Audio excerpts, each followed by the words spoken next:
اوس د اهل سنت والجماعت متفق عقیده دا ده چې مسلمانان به د قیامت په ورځ چې دوی جنتیان وي د رب لا یزال دیدار به د دوی په برخه کیږي. دوی به د الله جل جلاله په دیدار باندې مشرفه سي.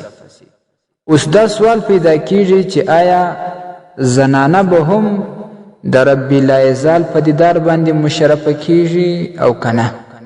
دا یو ډیر اهم سوال دی. نو په دې کې د علماو اختلاف شته.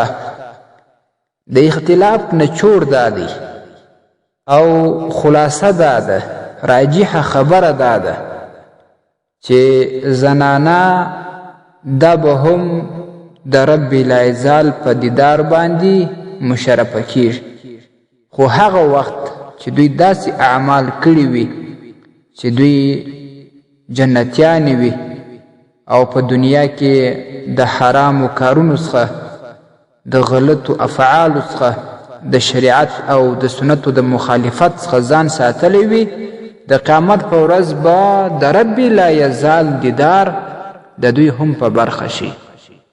دا یو ډیره لویه خوشبختي ده د هر چا دپاره چې د قیامت په ورځ به د رب لا یزال دیدار د چا په برخه کیږي. یعنی خلاصه ده چې دا جنتیان به په جنت د غومره نه یو خوشحاله لکه د رب لا یزال په دیدار باندې چې دوی څومره خوشحاله کیږي.